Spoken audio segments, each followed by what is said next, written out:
neighborhood. I was playing the role of one of Krishna's friends, and my role was to dance around Krishna. I was wearing a dhoti, kurta, and a turban. When suddenly, during the performance, my turban fell. Now, this does not seem like a big deal for us, but for a 6-year-old who's standing on the stage as it's the first time, it was a big deal.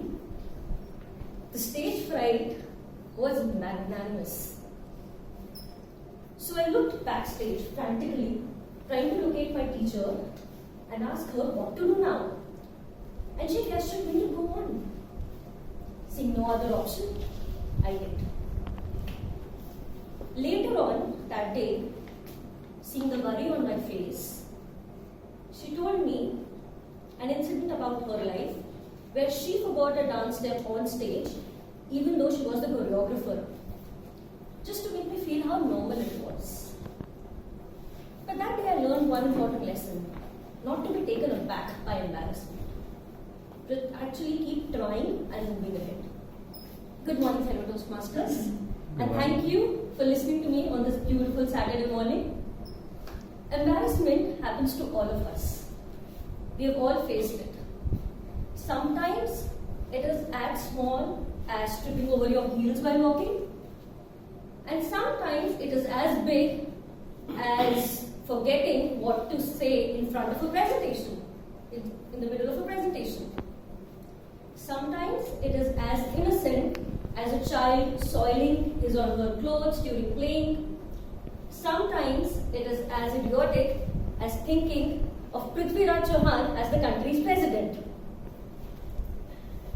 But in whatever way, it happens to all of us. And we, as we grow up, learn to deal with it.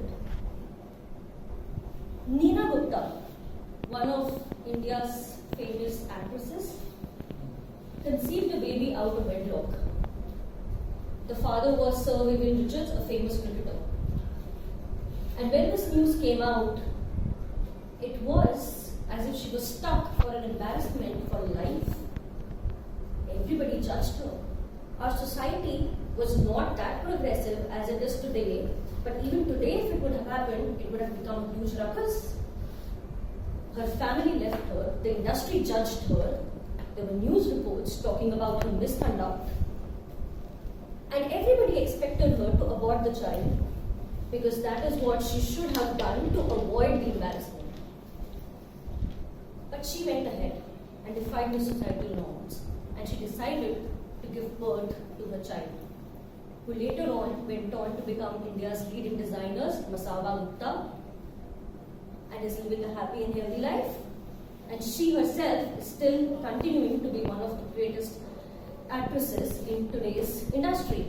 But that is not what her embarrassment story is about. That is not where her greatness lies. In one of the interviews, she went ahead and accepted that she did not make well thought of decisions when she was young. She could have thought them through, she could have made better choices and given a better life to her child. And that is what one of the important part of embarrassment is: to deal with it and to understand where the problem was, to accept your mistake, to accept what could have been done better, to avoid the situation in beautiful, or more importantly, to avoid the impact of it on your life. Because as whatever embarrassment is, we can always ensure to decrease its impact on our lives, to make sure it does not affect our stress levels. Of course, sometimes it's unavoidable. Sometimes it is as innocent as spilling food on ourselves, or forgetting to wish our best friend on their birthday, or maybe caught lying to our parents. And it's funny, it's okay. Jennifer Lawrence, when was awarded the 2013 Academy Awards, while walking up the stairs to pick up the awards, her gown got tangled in her heels and she fell down on the stairs in front of the camera, in front of the audience, in front of jury. But she just walked up to the stage, gave her acceptance speech and laughed about the incident. And she did so in many further subsequent interviews. In fact, she has fallen so many times in front of the camera that the fans have actually started loving her because it makes her more relatable. So you can actually make the embarrassment feel positive for you also. So you have to understand that emotion of embarrassment is a very common emotion. It is as common as laughing, smiling, crying, and only once we learn to accept it, we'll be learning how to deal with it. So my fellow Toastmasters, I request you all to learn how to accept your emotions, because that is what even coronavirus has taught us, that precaution is better than cure. So take care of yourselves, love yourselves, but more importantly, know what heals yourself. Thank you.